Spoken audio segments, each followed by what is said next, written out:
नबी पाक अलैहिस्सलाम ने फरमाया अपने दुख लोगों के सामने ना बयान करना, सेठों नवाबों को ना बताते फिरना, दुनियादारों के सामने जाके ना रोना कि मैं तकलीफ में हूँ। पर मैं अगर दुनियादारों को दुख बताओगे रब तुम्हें कभी गनी नहीं करेगा। और लोग हैं कि उल्टा मजाक उड़ाएंगे। आपकी जिससे बड़ी पक्की यारी है ना, पक्की, वो तब तक पक्की है जब तक आपने 50,000 मांगा नहीं। और जिस वक्त आपने कह दिया कि मैं मजबूर हूं मेरी मदद कर, तो फिर खत्म हो गई दोस्ती। लोगों की ताल्लुकात आपके साथ तब तक हैं जब तक आप उनसे कोई जरूरत वाबस्ता नहीं करते।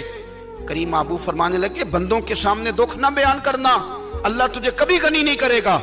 तो अपने दुख अपने रब को बता, तू दुआएं मांग, तू उसकी बारगाह में हाजिर हो, तू उसके हुजूर अर्ज कर।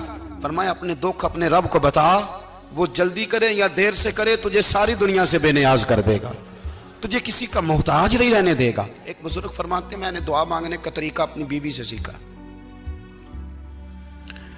दुआ मांगने का तरीका अपनी, सीखने वाले तो अपने बच्चों से भी सीख लेते हैं, सीखने वाले तो हर एक से सीखते हैं। वो कहते हैं मैंने दुआ मांगने का सलीका अपनी बीवी से सीखा है। हजरत वो किस तरह?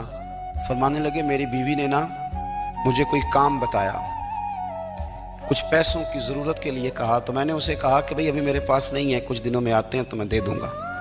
औरतों की आदत होती है वो बार बार याद कराती हैं। 2-4 दिनों के बाद फिर उसने कहा हजरत वो मैंने कहा था कुछ पैसे, मैंने उसे कहा कि अभी मेरे पास नहीं है, कुछ दिनों में मिलते हैं तो मैं तुम्हें दे दूंगा।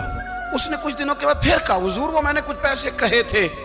फरमाते मैंने डांट दिया, मैंने कहा कि क्या तू रोज मुझे शर्मिंदा करती है, कहा ना मेरे पास नहीं है, होंगे तो दे दूंगा, तू रोज याद कराती है।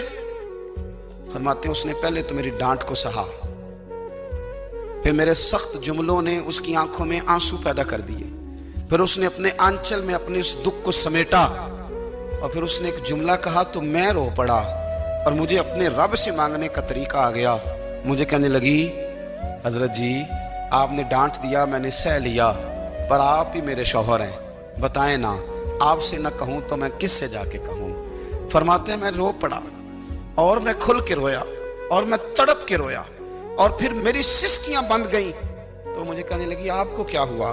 मैंने कहा मुझे भी दुआ मांगनी आ गई है। जब मैं उसे कहूंगा ना अल्लाह तू ही मेरा रब है, मैं तुझसे ना कहूं तो मैं किससे जाके कहूं? मैं क्यों किसी बंदे से सवाल करूं? मैं क्यों किसी दुनियादार से कहूं? मैं तेरे बंदों का, नेक बंदों का वसीला लेके, तेरे महबूब की गुलामी लेके तेरी बारगाह में आया, तुझसे ना मांगूं तो किससे मांगूं? समझ आ गई है जब मैं इस रंग में मांगूंगा तो तेरा रब मेरे ऊपर बड़ा ही फजल फरमाएगा।